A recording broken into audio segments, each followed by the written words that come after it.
is a friend of mine. I'm going to try and put my biases aside here because I like Dana. I think she's a nice gal. And talk in all honesty about the NRA response. So Dana was at CPAC yesterday, and she was talking about what happened at the CNN town hall. And here's what she had to say.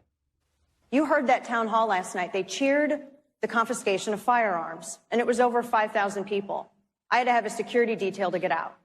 I wouldn't have been able to exit that if I did not have a private security detail. There were people rushing the stage and screaming, "Burn her."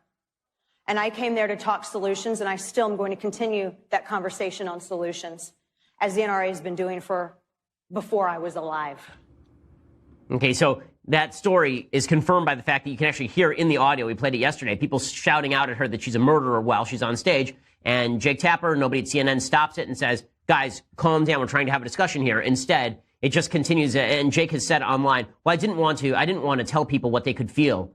It's not a matter of telling people what they could feel. It's a matter of providing good news stuff, right? It's a matter of providing good news content. It's a matter of ensuring that you're not just doing a propaganda special, and CNN failed in that. I mean, I've never seen a propaganda special quite like that on national TV.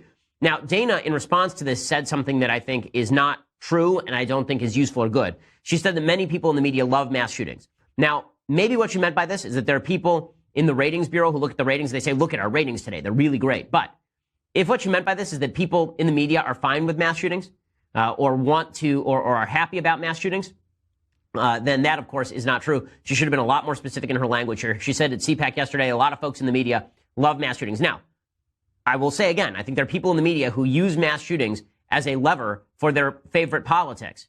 But I don't think anybody in the mass media is sitting around going, God, I hope 15 kids die today at a school. I think that's a slander on members of the media. And I say that because I think the media have been slandering me. I think the media have been slandering Dana. I think the media have been slandering everybody on the right by suggesting that we have bad motivations, that we don't care when kids get shot. So I think it's silly for us to suggest people on the left don't care when kids get shot. We cannot have a good conversation, a useful conversation in this country if we keep saying the other side doesn't care when kids get shot. If you really believe that your political opponents are such evil human beings that they don't care when kids die, we can't have a conversation at all. It's the end of our country.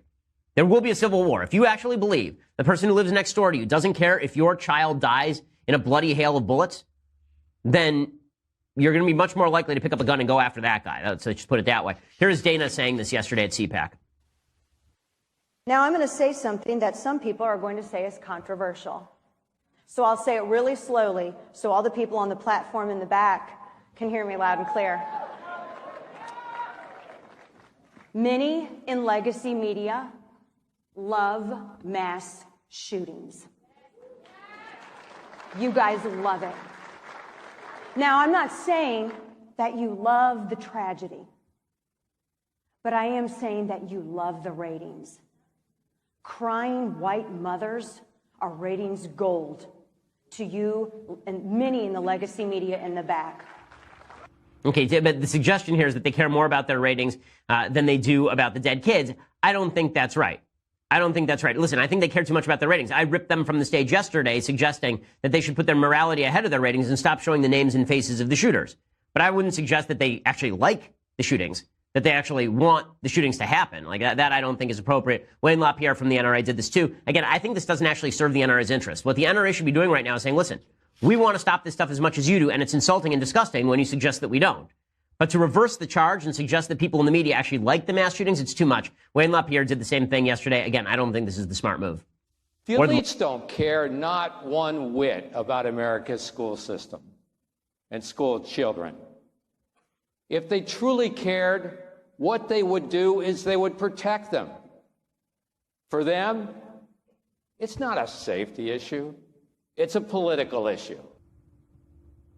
Okay, so again, this is a mistake. It's a tactical mistake. It's a moral mistake. And you're getting it from the other side. So now you have both sides screaming at each other that they're the worst people on earth. Keith Ellison, of course, comes out and he says that Wayne LaPierre has blood on his hands. This is the shtick that the entire Democratic Party has fallen into.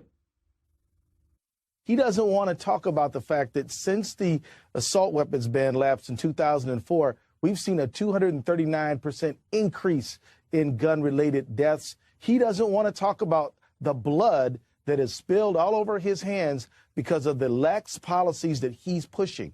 He wants to make people afraid, and he wants to tell people lies and distortions rather than deal with the fact that he is essentially trafficking in fear in order to line the pockets of his clients in the gun manufacturing This stuff is industry. just gross. It's just gross, and it's not worthwhile. It doesn't do credit to the NRA. It doesn't do credit to the NRA's opponents. It doesn't do credit to any of that. Now, Alison Camerata had on Dana Loesch today, and I want to show you two clips of that, because one of them, I think, demonstrates the lack of credibility on the part of the media, and the other demonstrates why it's a mistake to castigate the media and say they don't care about mass shootings, which, of course, is not true. Here's the first one, Alison Camerata saying, listen, when you say that we like mass shootings, that's just nonsense. And here, I have to agree with Alison Camerata.